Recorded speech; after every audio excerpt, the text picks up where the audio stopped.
Salutations à tous. Aujourd'hui, j'ai l'insigne honneur d'accueillir un homme dont les racines lavalloises sont très profondes, puisque ses ancêtres font partie des 10 premiers colonisateurs. Guy Cyr, c'est un plaisir de t'accueillir. Merci. Guy Cyr, l'histoire pour toi, c'est bien important. Ça a son importance, comme beaucoup de choses, comme les arts, la culture et la vie en général.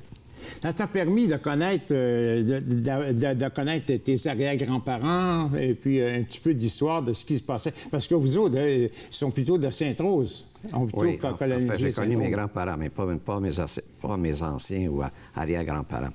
J'ai connu à l'âge de 10 ans mon grand-père, jusqu'à l'âge de 10 ans, et à Sainte-Rose. Et vraiment, les liens familiaux, là, les racines sont à Sainte-Rose. Les racines sont à Sainte-Rose, oui. Guy Cyr, les bâtisseurs pour toi de Laval sont bien importants. Oui. Dans un contexte particulier que l'on vit actuellement, où c'est souvent l'éphémère qui prend place, pour moi, c'est important, les bâtisseurs. Et je trouve qu'on n'a pas suffisamment de reconnaissance, ici et ailleurs au Québec, pour nos bâtisseurs. Les gens oublient complètement, ou presque complètement, ceux qui les ont précédés, ceux qui ont permis la voie de s'établir pour eux autres. Et à Laval, les gens ignorent, pour la plupart, qui les a précédés de cette façon marquante. Alors, c'est pour cette raison que tu as initié un mouvement. Tu as initié un mouvement qui s'appelle comment? Avec monsieur Lagroix, Richard Lagroix, qui est notre président pour Patrimoine Laval. Le nom, c'est Patrimoine Laval. Et ça nous a permis de... Ça a commencé tout ça avec le 50e anniversaire de Laval. Alors, on a cogné à la porte de certains pour honorer les personnes qui, justement, ont bâti Laval.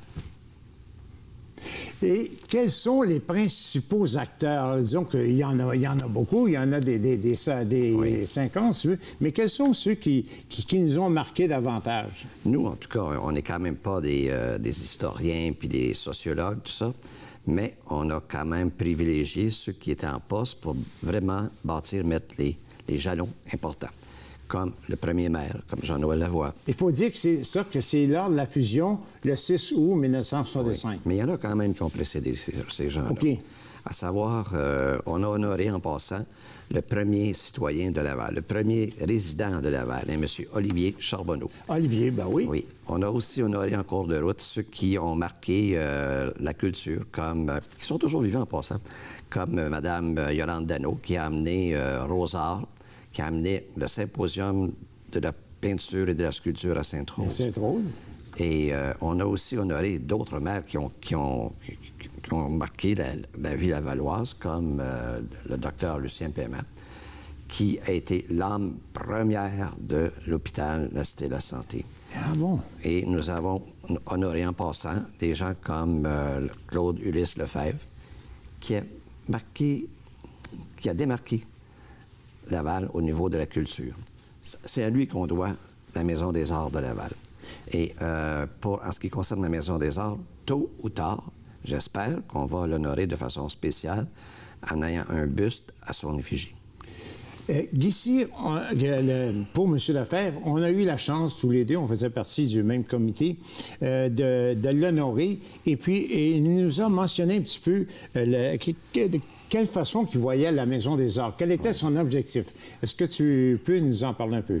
Le grand objectif, et à mes yeux, actuellement, il est abandonné, pour ne pas dire trahi, c'est de permettre aux Lavallois, aux artistes lavallois, de faire valoir leur talent. Que cet endroit-là devait, en grande priorité, servir aux artistes lavallois. Dommage, là, mais c'est plus ça. C'est bien dommage. Ce n'est plus cela. Et j'espère que ça va revenir. C'est pour ça que, tôt ou tard, je le dis bien, tôt ou tard, il y aura lieu d'avoir un buste pour cet homme-là. Mais entre-temps, il faudrait que la Maison des Arts retrouve ses lettres de noblesse. Oui, parce que même l'accès actuellement à la Maison des Arts n'est pas facile parce qu'elle est payante. Auparavant, on pouvait stationner le long de la Maison des Arts. Maintenant, oui, c'est plus accessible. Ouais, la Maison des Arts a toujours été difficile d'accès au niveau du stationnement. Et on n'a jamais abordé cela de façon véritable. J'espère qu'un jour, on va corriger ça. Mais il y a d'autres choses à corriger, comme je l'ai dit. Le retour à la mission première. Je crois que ça vaut la peine quand même de le mentionner parce que je pense d'avoir trahi la volonté de M. Lefebvre, c'est une chose importante à mentionner. Oui. Pour M. Paiement, quand même, il a travaillé fort pour son hôpital. M. Paiement a travaillé très fort. M. Paiement, parmi tous ceux que j'ai eu l'honneur de regarder l'histoire, c'est probablement lui, et là, je ne veux pas insulter personne, probablement que je vais le faire, oui, mais c'est lui qui avait la plus belle et la plus grande vision.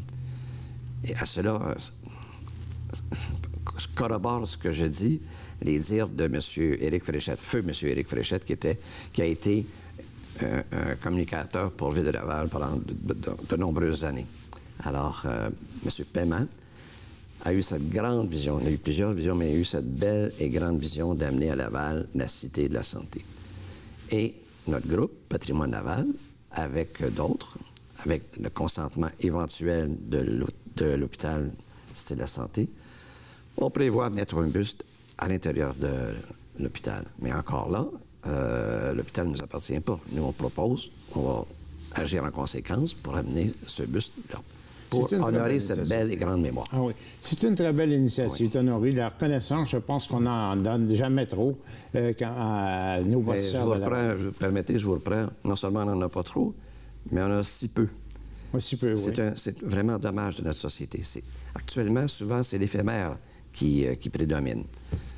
Et je ne suis pas sociologue, là, mais je constate, comme avec les années que j'ai vécues, qu'il y a moins de reconnaissance qu'auparavant. Ça, c'est ce que je pense. Guy, pour ça, vous allez avoir prochainement une activité importante pour honorer un de nos bâtisseurs. Ou des bâtisseurs. Vous allez avoir prochainement une activité. Au mois de novembre, on prévoit à Sainte-Dorothée honorer 3 personnes.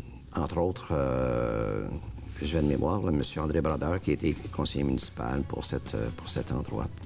Et on va continuer à honorer des personnes année après année.